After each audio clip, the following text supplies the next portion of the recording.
vamos a invitar a Raymond Joseph de Souza, que ha venido desde muy lejos para estar con nosotros.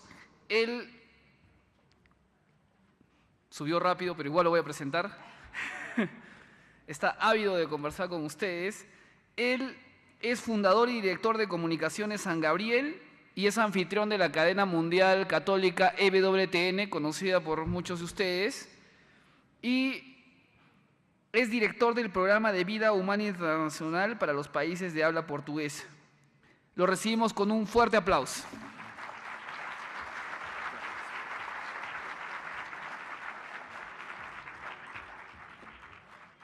Gracias.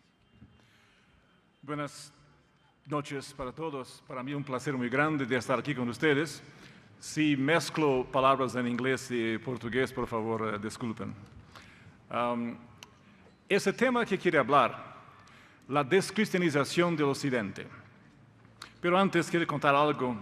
Hablamos tanto aquí de la diferencia entre hombre y mujer. Y me acordé que mi cuarto hijo, John, tenemos 8 en la casa. Esa es nuestra contribución para crecer el número de católicos, ¿eh? Bueno, él me dijo así: ¿sabe, papá, que en Estados Unidos, en el desierto, un hombre encontró una lámpara enterrada, procuró limpiarla y salió un genio, ¿no? Y, oh, muchas gracias por libertarme de esa lámpara, estaba aquí de hace 1000 años. ¿Qué puedo hacer por usted? Dígame, ¿qué quiere que yo haga? Y yo lo haré. Y el americano dijo: bueno, desde que era muy chico quería hacer un puente, un gran puente, un puente gigante que pudiera, digamos, ligar Estados Unidos a Inglaterra. Oh, por favor, dijo el genio, esto es demasiado.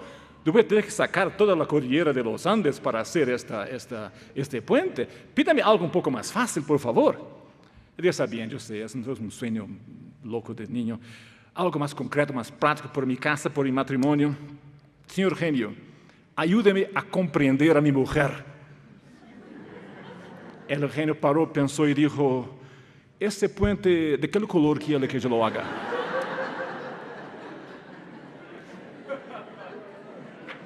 Bueno,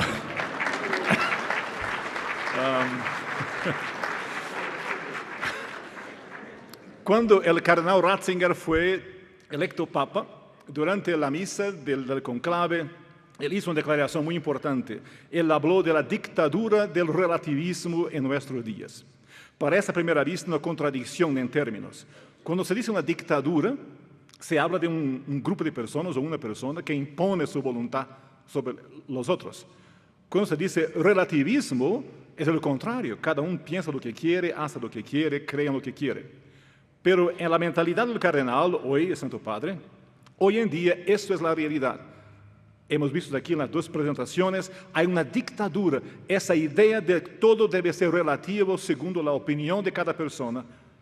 Es una imposición en la cultura occidental, especialmente en Europa, en América del Norte. El cardenal Ratzinger también habló una cosa muy importante, que es el efecto que eso tiene sobre la Iglesia Católica, sobre los laicos, especialmente. Él dijo: los católicos no pueden seguir inmaturos en la fe. Es decir, que hay mucha inmaturidad, falta de maturidad en la fe católica entre los laicos. Una fe clara, según el credo de la Iglesia, es necesaria. Una fe clara. Eso es lo que Juan Pablo II dijo cuando estuvo en España, en el año 1981. Dijo una cosa muy linda que yo la he memorizado en inglés, tengo que traducirla. Él dijo así a los jóvenes españoles: ustedes deben aprender a pensar, hablar y agir según la simplicidad y la clareza del Evangelio. Sí, sí, no, no. Deben aprender a llamar el negro de negro y el blanco de blanco. Llamar el bien de bien, el mal de mal, el pecado de pecado, y no llamarlo de liberación o progreso, aunque la media hoy en día sea contra esta enseñanza. Y esa claridad de pensamiento para nosotros es una cuestión de sobrevivencia, de saber de llamar el pecado de pecado y jamás aceptar la corrupción de la naturaleza, como hemos visto hace poco. Cuando él estaba en Alemania en 2005 hablando con los obispos alemanes, él utilizó dos palabras, descristianización y hasta también relativismo. Él habló de descristianización, es decir, los elementos cristianos de la cultura occidental que la Iglesia Católica enseñó durante siglos, hoy están a ser eliminados, extirpados. Pero esa palabra no es de su origen, él no creó esa palabra. Fue el Papa Pío XI, en dos de sus cartas encíclicas, una que se llama Firmísima Constancia, cuando él habló al respecto de la persecución de la Iglesia en México, habló de la descristianización de México, y la otra fue también el mismo año, 37, cuando escribió Divini Redemptoris contra los errores del comunismo, que llamó de intrínsecamente malos. Y como el comunismo hacía el trabajo de la descristianización del Occidente. Entonces él dijo que hoy en día, ¿cuál es el efecto de la descristianización entre nosotros católicos? Es el relativismo. Hay católicos hoy en día, es muy común en el hemisferio norte, que aceptan solamente lo que quiere aceptar de la enseñanza de la Iglesia. Entonces, digamos, sí, ir a la misa los domingos está bien, pero la enseñanza sobre la anticoncepción, no, eso no lo acepto. O si debemos ayudar a la Iglesia financieramente, con las misiones en África, está muy bien, con generosidad financiera, pero la idea de que no puede haber divorcio, nuevo matrimonio, eso no puede aceptar. O porque no puede haber mujeres sacerdotes, o lo que sea. Entonces uno escoge lo que quiere. Y Juan Pablo II llamaba eso de católicos de cafetería. ¿No? Claro, aquí hay una cafetería aquí, ¿no? Ustedes hacen la cosa, ¿no? Te sacan la bandeja y escogen, quiero eso, no quiero eso, y así déjalo eso. Y cuando Papa Benito fue elegido al papado, en Australia, donde yo vivía en aquel entonces, salió una fotografía del Papa con los brazos abiertos así, y abajo decía, atención, católicos de cafetería, la cafetería está cerrada. ¿No? Y exactamente lo que queremos ver en la Iglesia hoy en día, la cafetería está cerrada. Queremos cooperar con los curas, con los obispos de la Iglesia, para que la enseñanza de Jesucristo sea dada por completo, sin omisiones. Ese es el más gran problema de la Iglesia en Europa, América del Norte y Canadá. No es que a veces en escuelas católicas se enseñan errores, no es esto. Es que no se enseñan verdades importantes, las omisiones. Entonces, muy jóvenes crecen con una mentalidad deformada. Vamos a aplicar ese principio a la cuestión de la cultura de la vida. Hay un documento de Juan Pablo II que yo recomiendo a todos de bajar del internet del Vaticano y estudiar. Es un libro grueso, se llama Evangelium Vitae, el Evangelio de la Vida. Es necesario estudiar ese documento para comprender bien la importancia que el Papa da a la cultura de la vida. Y él dice, en modo más simple, que hay tres etapas en la cultura de la muerte. Primero la contracepción, después el aborto, después la eutanasia. Hablemos de la contracepción. Yo no voy a dar aquí qué es la doctrina católica sobre la anticoncepción. No es el tópico de mi presentación. Voy apenas darles unos hechos, datos de los resultados concretos de la mentalidad anticonceptiva que empezó en los años 60. Cuando proclamaron en los años 60, ahora tenemos la píldora y los condones, tantas cosas hoy en día que se puede ahora tener una vida sexual libre, sin problemas, sin consecuencias. Entonces, eso va a ser el fin del aborto. Porque si no hay concepción, no hay nada que abortar. Por lo tanto, hoy en día, porque hay tanta propaganda de la anticoncepción, casi no hay abortos, ¿verdad? No, falso. Cuanto más se promueve la anticoncepción, más abortos existen. En América se encuentran contraceptivos por todos los lados. Y todos los años matamos 1.100.000 niños, todos los años, legalmente. En América se puede abortar hasta minutos antes del nacimiento. Una crianza perfecta. Es el infanticidio que ni mismo los nazistas hicieron. Por ejemplo, el aborto en nacimiento parcial, que es la cosa más cruel que el género humano jamás, más satánico que ya inventaron. Permítame describir en términos vagos, pero según la ley americana, cuando el bebé respira el aire fuera del cuerpo de la madre, es una persona, es un ciudadano americano. ¿Por qué el aire cambia la naturaleza de la persona? No sé por qué, pero esa es la ley americana. Bueno, entonces, cuando la crianza, para que durante el aborto, la mujer empieza a sentir el dolor del parto y la crianza va a nacer. ¿Qué hace entonces? Con nuestros instrumentos de metal, ellos cambian la posición del bebé para que pueda nacer con los pies primero. Por lo tanto, la última parte del cuerpo que va a salir del cuerpo de la madre es la cara, por donde le respira. Y cuando aparece la nuca de la cabeza, pone un tubo y sugan el cerebro. Eso fue aprobado por el presidente Clinton, George W. Bush prohibió y ahora Barack Obama quiere volver. Ni mismo los nazistas hicieron esto. La hipocresía de los gobiernos occidentales que están a favor de esa crueldad.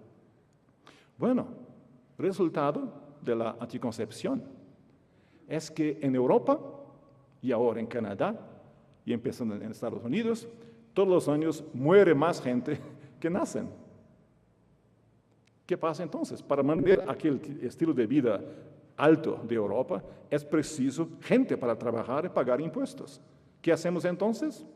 La solución sabia, importamos gente de otros países. ¿De qué países? Países islámicos. Hoy en día, en Francia, ya hay 15% de franceses que son islámicos.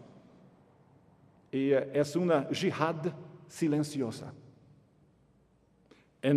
Estuve en Inglaterra hace pocos años haciendo una conferencia y aprendí esa historia. Un musulmán, un imán musulmán, hablaba con un sacerdote anglicano. Y el musulmán dijo al anglicano, ¿sabe usted de que al final de ese siglo todas las grandes catedrales inglesas serán mezquitas? ¿Sabe por qué? Nosotros tenemos hijos y ustedes no tienen. No se puede decir no a esto. Quien nace en Inglaterra es inglés. Aquí está el resultado de la anticoncepción. La cosa que prometió la libertad, el progreso, la felicidad, hoy está destruyendo nuestra civilización. El crepúsculo de la civilización cristiana. Yo estuve en Francia durante un año, en 2005, y aprendí el lema de los musulmanes franceses. ¿Quién habla francés aquí? ¿Nadie? Bueno, ellos dicen así, par le ventre de nos femmes, nous allons conquérir l'Europe. Por los vientres de nuestras mujeres, vamos a conquistar la Europa. Impresionante, ¿eh? Tenemos aquí entonces el resultado concreto de la anticoncepción. La civilización cristiana está muriendo. Santo Padre, estuve en la diócesis de Aosta, en Italia, también en 2005, hablando para unos 140 sacerdotes. Él dijo así, parece que las grandes iglesias están muriendo, especialmente en Australia y en Europa, pero no tanto en Estados Unidos. Yo soy australiano de ciudadanía y esto es verdad, que la iglesia en Australia empieza a desaparecer. Gracias a Dios, después de su viaje a Sydney hace 2 años, un progreso muy grande, pero hay mucho más que hacer. Las iglesias de Sydney son llenas de inmigrantes, católicos, gracias a Dios, pero los australianos en general empiezan a salir de la iglesia a causa de esta dictadura del relativismo. Aquí están los resultados de anticoncepción. Pero cuando eso no funciona, ¿qué hacemos? Aborto. Ninguna mujer tiene placer en abortar. Claro que no. Todos lo saben. La idea de abortar es una cosa horrible. Pero lo que pasa con el aborto es que es una solución para, si la anticoncepción no funciona, por un error, lo que sea, entonces se aborta. Esa mentalidad, un poco más sobre la anticoncepción, esa mentalidad anti-niño que existe en el hemisferio norte. En Estados Unidos, en Australia, es impresionante. Cuando íbamos a la iglesia, en la parroquia, cuando llegamos en Australia, nuestros hijos nacieron en Nueva Zelanda, tenemos varias nacionalidades en casa. Y entonces llegamos en la parroquia, entre católicos también, ¿no? También. Y vieron, el coche paró, 1, 2, 3, 4, 5, 6, 7, y la mujer está embarazada. ¿Qué pasa? ¿No? Un señor me preguntó, señor, por favor, ¿son todos suyos? Sí, sí, míos, mi mujer también, es un trabajo colectivo aquí, ¿sabe? Él dijo, pero es una irresponsabilidad. En esos días, con la crisis financiera, qué cosa más irresponsable, tener 8 hijos. ¿Cómo se puede hacer una cosa así? Yo contesté, no fue muy difícil de hacerlo. Dejar que la madre naturaleza siga su curso maestoso e inexorable. Bueno, pero impresionante esta mentalidad anti-niño, aunque entre católicos, porque somos, desgraciadamente, abiertos a la propaganda de los medios de comunicación. No tenemos una censura, no usamos de discreción para escoger lo que queremos aceptar y lo que queremos rechazar. Sobre el aborto, entonces, yo estuve en Portugal hace 2 años, cuando hicieron la primera vez que un gobierno del mundo, que yo sepa, que preguntó al pueblo si quería aceptar el aborto. En el resto del mundo fue impuesto por las cortes, por el gobierno, los parlamentos, presidentes. Pero en Portugal, país católico, país de Fátima, el altar del mundo está en Portugal, el gobierno socialista preguntó si el pueblo quería aceptar el aborto hasta las 10 semanas de embarazo. Yo estuve en Portugal representando Human Life International, hablé en la televisión, en radio, parroquias, para lembrar a los portugueses lo que creemos. ¿Sabe cuál fue el resultado en el día del referendo? 52% de los portugueses ni siquiera fueron a votar. Indiferencia, tibieza. La palabra tibieza aparece una vez solamente en la Biblia. El libro del Apocalipsis, capítulo 3, versículo 15, que Jesús dice que Él va a vomitar a aquellos que son tibios, de tal manera que les desagrada la tibieza. Si fuera caliente o frío, pero tibio, voy a empezar a vomitar de mi boca. 52% de católicos ni siquiera fueron a votar. Los 48% que fueron a votar, 53% dijeron sí al aborto. Y aquí está el peligro de separar la fe de la vida política, social y económica. El gobierno portugués acaba de aprobar el matrimonio homosexual. Si vamos a Portugal en el mes de octubre, a Fátima, vamos a ver tal vez 1 millón de personas con rosarios, velas, procesiones, cantando Ave, Ave, Ave María. Pero ellos votaron en el Partido Socialista que aprobó el aborto y el matrimonio homosexual. ¿Qué pasó? La necesidad urgente que tenemos hoy en día de instituciones como esta aquí, de formar la gente. La mentalidad de la iglesia debe ser conocida y aplicar la fe a esas situaciones. A veces, naturalmente, se escucha de gente decir, pero hay casos de, está bien, aborto está bien, no está mal, así como en América, pero hay casos raros. Por favor, tenga corazón. Casos, por ejemplo, de el caso de la madre puede morir. Eso puede acontecer, claro, sin duda. Hoy en día es raro, pero puede acontecer. Y entonces, ¿no sería más caridoso terminar el embarazo? Bueno, cuando oigo esta pregunta, que es más basada en sentimiento que en razón, siempre cuento una pequeña historia. Yo conocí una señora que estaba casada por 10 años. Durante 10 años, no tenía hijos. Muy triste, muy, muy triste. Quería ser madre, era su naturaleza, su inclinación natural de ser mujer casada, quería ser madre. Entonces fui a hacer un tratamiento médico para poder concebir y finalmente concebió. Estaba contentísima, pero cuando llegó a la hora de parir, la crianza nacer, ella casi murió. El doctor le dijo, señora, este tratamiento no es para ustedes, debe contentarse con un hijo solamente. Por favor, no más, para eso, porque la próxima vez si usted está embarazada, usted va a morir. No tenemos la ciencia hoy en día, no tenemos condiciones médicas para salvarla. Está bien. Ella paró el tratamiento médico, pero 3 años después estaba embarazada. El médico dijo, señora, mi sugerencia es que es mejor terminar ese embarazo. Ella dijo, pero matar a mi hijo. Señora, no quiero que mate a nadie, pero comprenda bien, usted va a morir. ¿Qué solución va a dar a esto? Ella dijo, una mujer no tenía grande cultura, no tenía grande conocimiento de la iglesia, nada. Dijo, doctor, procure salvar a los 2. ¿Está bien? ¿Pero es su escoja? Bueno, yo no voy a contar los detalles de la operación cesariana, con pérdida de sangre terrible. El niño fue colocado en una incubator. Esto, ¿sí?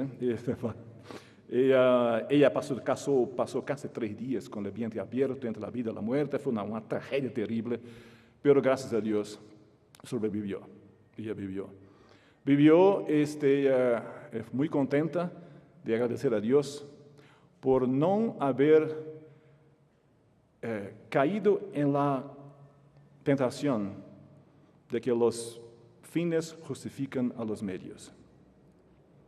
Nadie tiene más amor a sus amigos que cuando da su vida por ellos. Nuestro Señor dio su vida y esa señora estaba dispuesta a dar su vida por el niño que iba a nacer, como Santa Gianna Molla. Una cosa, un detalle, olvidé de decir. El niño vivió también. Creció, es un varón, hoy es un hombre, y él está aquí ahora hablando con ustedes. Eso fue mi madre, yo fui aquel niño.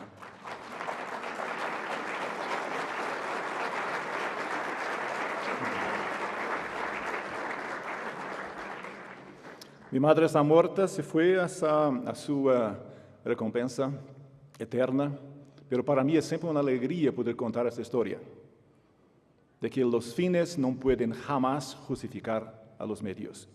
Nadie tiene el derecho de matar una vida inocente para salvar una otra vida inocente. La vida inocente tiene su derecho en sí mismo. Del aborto pasamos a la eutanasia. Con la eutanasia hoy en día, el derecho de morir, es la primera vez en la historia de la humanidad en que la gente paga para morir. En Suiza hay un hospital, una casa, en que la gente de Europa va allá y paga caro para comer bien, tomar un baño y dormir, y durante el sueño muere. En Holanda hoy en día es el último, lo más loco de la eutanasia. Las personas que tienen más de 75 años, cuando se sienten mal, van a un hospital. Si el médico llega a la conclusión que aquella persona no merece más vivir, él tiene el derecho de escoger la muerte para el paciente. Y eso es legal. Por eso muchos holandeses de edad, gente vieja, va a Francia, Luxemburgo, Bélgica, porque al menos allá preguntan, ¿quiere vivir o quiere morir? Al menos preguntan. Pero ese es un abismo, llama por otro abismo. Una vez que la puerta está abierta a la eutanasia, nadie para más. Hay que acrescentar una otra cosa, que es el matrimonio homosexual. El Santo Padre no mencionó en el Evangelio de la Vida, pero es la consecuencia natural, porque hoy en día, mis amigos, estamos viviendo la Tercera Guerra Mundial. Una Tercera Guerra Mundial que es hecha no de país contra país, o de gobierno contra gobierno, pero de gobiernos contra la familia. En casi todos los países del mundo, si no todos, en grado mayor o menor, hay una guerra declarada a través de la propaganda, de la pornografía, del divorcio, de la anticoncepción, del aborto, de la eutanasia, del matrimonio homosexual, de experimentaciones con embriones humanos. Todo lo que destruye la familia hoy en día es un método, hay un método en esa locura, hay un método. Se ve eso en todo el mundo. Con el matrimonio homosexual hay una cosa interesante, que es, aunque en grupos católicos, veo eso en Estados Unidos, que dicen que también tenemos que tener corazón. Es verdad que hay un lobby de los homosexuales, de gente, como vimos en aquellas fotografías, pero también es verdad que hay personas que tienen un problema, personas que nacen con una inclinación que no es común. Ellos no tienen también el derecho de amar. ¿Quién somos nosotros para decir no a esas personas que no tienen culpa de la condición sexual que tienen? Bueno, aquí va una otra historia. Cuando yo tenía adolescente, yo no vengo de una familia católica, de ninguna manera. Mi adolescencia fue desperdiciada, fue perdida desgraciadamente. En los años 18, 19, empecé a ir a la confesión, gradualmente a vivir la vida de los sacramentos. Y yo estaba con mis amigos en la playa en Brasil, en una tarde, muy lejos de nosotros, unas 4 o 5 chicas vestidas de modo muy sumario, digamos, llegaron en la playa, ¿no? Y mis amigos empezaron a describirlas y a hablar entre nosotros de quién eran. Y yo no dije nada. Y mis amigos me preguntaron, Raimundo, ¿no viste a las chicas allá? Yo dije, sí, vi. ¿No tiene nada que decir? Yo dije, no. Escucha, amigo, me preguntaron. ¿Es decir que tú no ves la realidad como nosotros la vemos? Yo digo, parece que no.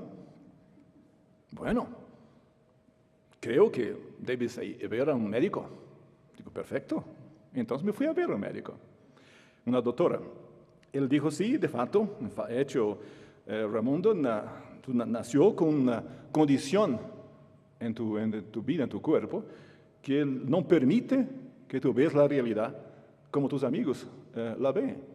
Y no se puede eliminar eso, se puede controlar. Digo, bueno, ¿qué puedo hacer? Muy fácil. Ahora puedes ver la realidad como los otros. ¿Qué pensaron ustedes? ¡Qué gente mala! ¡Oh, qué gente mala! ¡Qué maldosos! ¡Qué gente! Esos peruanos maldosos.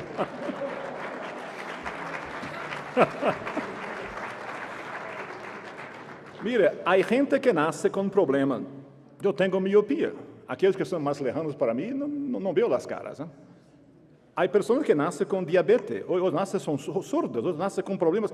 Hay también personas que nacen con una disfunción sexual. Ellos tienen un problema a arreglar.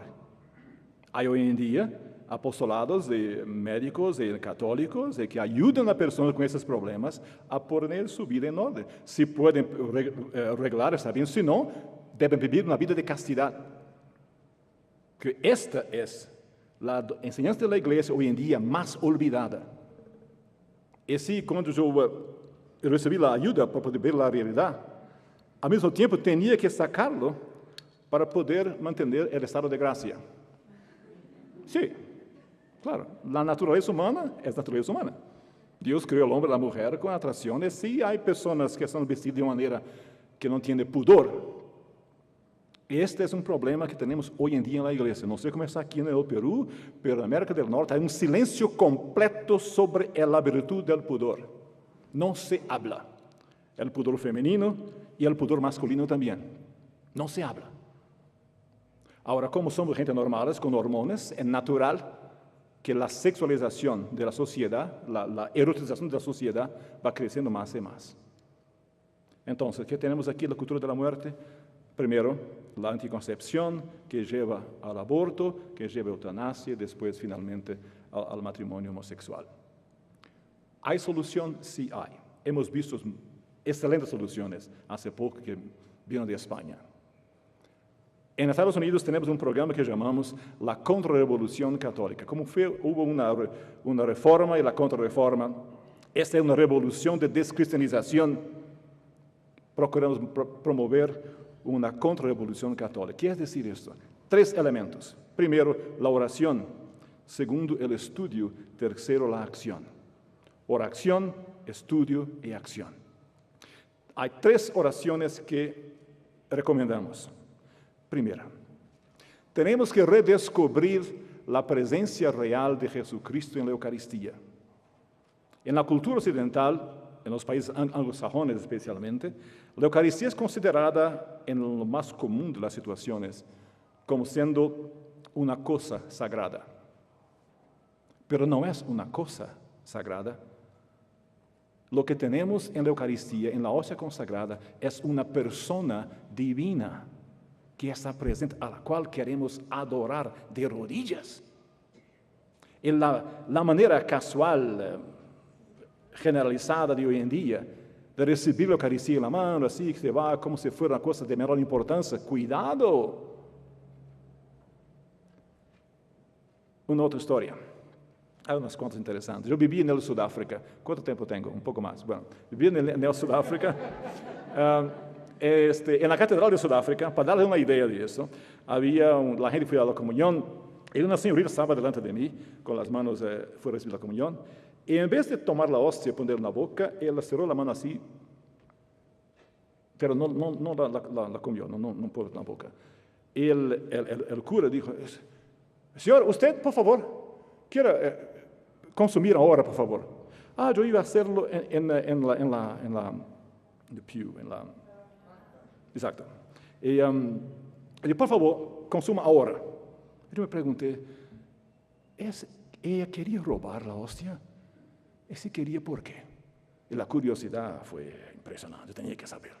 La misa terminó, pero ella se quedó dentro de la iglesia, oyendo un concierto de órgano. Y yo tenía que ir porque amigos estaban esperando en un restaurante llamado La Bella Italia, que tenía una pizza de mozzarella que era un regalo de Dios para la humanidad. Una mozzarella que tenía con unas anchovias, con queso parmesano y unas gotitas de aceite, que era el tipo de pizza que Madre Eva cocinaba para Padre Adán en los buenos tiempos. Y el vino llamaba-se Nedenburgstein, que es un vino sudafricano, que es el tipo de vino que Jesús se cambió del agua, de tipo de cosas así. Bueno, entonces no podía estar atrasado. Entonces fui a hablar con la chica. Y utilicé aquella frase que todos los hombres conocen. Nos hemos visto antes, ¿verdad? Entonces él dijo, tal vez yo era soltero en aquellos días, podía tener esas libertades, ¿no? Bueno, yo pregunté, mire, ¿no fue tal vez en California? Y ella dijo, sí, estuve en California una vez, una misa privada tal vez, sí, puede ser. ¿No te llamas Eva? Sí, ella salió para hablar conmigo. Voy a explicar por qué esas preguntas. Cuando hablé de California, estaba pensando en la ciudad de San Francisco, a donde la iglesia de Satán fue fundada en Estados Unidos. Cuando dijo una misa privada, hablaba de la misa negra, la misa satánica. Cuando dijo, ¿no se llamas Eva?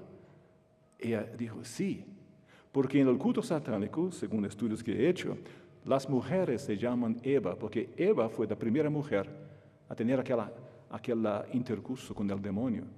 Y hoy en día nosotros heredamos la marca de aquel intercurso que se llama pecado original. Ella pensó que yo era también un satanista. Que Dios no permita jamás. Bueno, y yo pregunté a ella, mira, yo vi sacando la hostia, iba a llevar a la casa. Sí, yo vengo a la catedral todos los días a la misa para coger las hostias y llevar a casa. Amigos, eso aconteció conmigo, no es una cosa que yo iría. Y le dije, ¿pero qué hace con ellas? Yo la guardo en la casa y una vez cada 15 días uno de ellos vienen para procurar. Yo digo, ¿sabe a dónde ellos están? Ya fui a ver ya la misa. Ella dijo, no, pero lo que ella dijo ahora me dio miedo. Yo tuve miedo. Ella dijo, pero ellos me dijeron mentalmente para coger las hostias todos los días. ¿Qué tipo de control mental es este? Esta chica está poseída por el demonio, ¿no? Y yo me di cuenta que ya fue demasiado. Bueno, yo voy a salir de aquí. Me dio su número de teléfono. Bueno, fui a ver el cura de la universidad y le conté la historia. Digo, sí, creo. Pero ahora, amigos, una cosa que el cura me dijo que me entristeció mucho y va también a entristecer a ustedes. Él dijo así, mira, después que la iglesia permitió la comunión en la mano, es la cosa más fácil del mundo para los satanistas de robar a las hostias. Hoy en día, si van a Roma, van a ver en las grandes iglesias los curas que dan la comunión y al lado del cura hay un italiano grande, fuerte, que con la mirada ve si la gente está consumiendo la hostia. El padre Giovanni Bonaiuto es un sacerdote italiano de Roma que tiene una pastoral para resgatar jóvenes del culto satánico, de la esclavitud del demonio. Él decía que una hostia consagrada en la Basílica de San Pedro puede ser vendida por 500 euros en el mercado negro de hostias. ¿Por qué estoy contando esto? Para mostrarles que los hijos del demonio saben que Jesús está en la Eucaristía. ¿Por qué ellos no van jamás a robar hostias de la iglesia presbiteriana, de la iglesia luterana, de la iglesia? Porque saben que es pan, solamente pan. Pero vienen a nuestra iglesia a robar.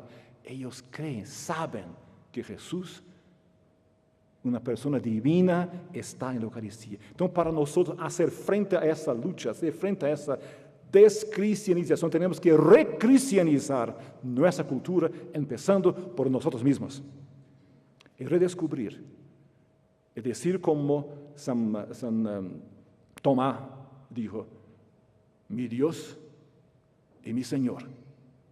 Hoy en día en Estados Unidos hay todo un movimiento para la gente empezar a recibir la comunión de rodillas, para dar una afirmación pública que yo creo que Jesucristo está aquí.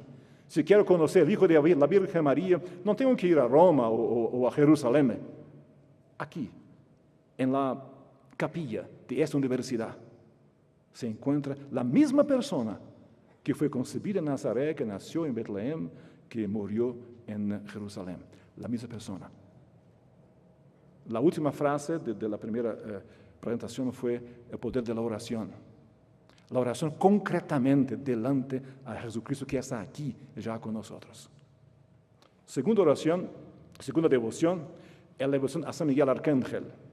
En nuestro movimiento Vida Humana Internacional tenemos una campaña de oración a San Miguel Arcángel para convertir a los abortistas.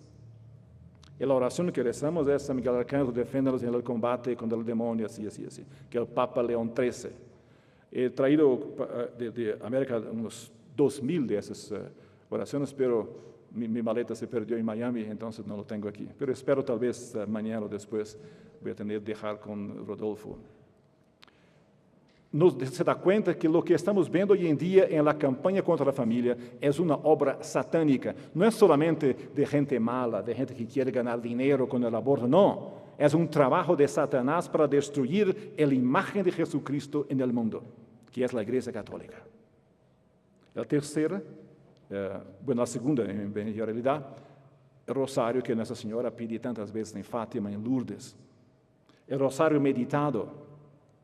Para se dar cuenta que en aquellos momentos estamos hablando con ella. Algo que digo siempre en mi casa con mis hijos, cuando rezamos el rosario, no son palabras en el aire. Estoy hablando con una persona en el cielo que está oyendo lo que digo. Cuando digo en nombre del Padre, Hijo y del Espíritu Santo, esa es la llave que abre las puertas del cielo para que yo pueda ver con mi imaginación la corte celeste de Dios, Nuestra Señora Jesucristo, los ángeles, los santos que escuchan mi oración.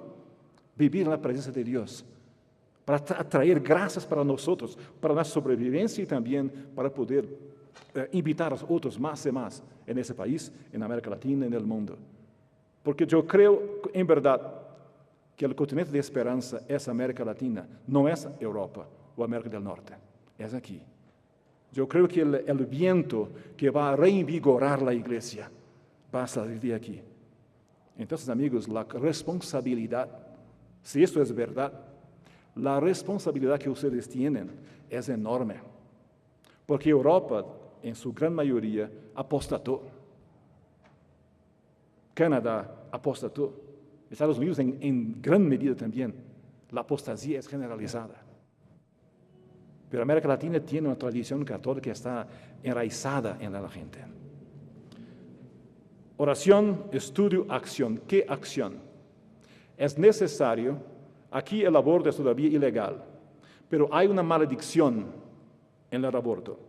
Cuando una nación aprueba una ley que permite matar gente inocente, atrae la maledicción de Dios. Curioso, en Estados Unidos y en Europa en general, hay gente que lucha contra la pena de muerte. Un criminoso más incorregible, más horrible, no puede matarla. Pero el bebé inocente, sí, se puede. Ese modo de pensar es diabólico, en que hace el bien mal y del mal bien. Para terminar, una contrarrevolución católica pide, requiere, necesita la formación de personas que estén decididas a vencer. Y hemos visto aquí una serie de sugerencias que fueron dadas. Y esto yo no quiero repetir, aquí es suficiente para ver cómo es necesario nuestro compromiso con la Iglesia Católica. Pero la Iglesia Católica aquí, yo estoy hablando, no solamente la Iglesia Católica de mi parroquia, pero la Iglesia Católica de Perú, de América Latina, del mundo, del purgatorio y del cielo. Y aquí está la idea final. Nosotros existimos para el cielo. Más temprano o más tarde vamos a morir todos nosotros. Y vamos a llegar al momento de presentar delante de Jesucristo, nuestro juez. ¿Cómo sería bueno? Para mucha gente es difícil oír esas palabras. Aquellos que quieren ser más mis discípulos, que niegan a sí mismos, tomen su cruz y síganme. Es verdad, es difícil oír. Pero hay también otra frase mucho más difícil de oír. Lejos de mí, no os conozco. Tenemos la certeza que al final de todo esto, Jesús va a vencer. Una última historieta. Bueno, en Nueva Zelanda hay un sacerdote teólogo muy bueno que hablaba de la situación de la iglesia en el país y no está buena. Alguien dijo, pero padre, usted es muy negativo, tiene que ser más optimista, no se preocupe, Dios está en control de todo. Jesús dijo que las puertas del infierno no van a prevalecer contra la iglesia, ¿verdad? Entonces, no tiene que hacer nada, deje que ellos hagan su trabajo. El cura contestó, es verdad que Jesús dijo que las puertas del infierno no van a prevalecer contra la iglesia, pero él no dijo nada sobre Nueva Zelanda.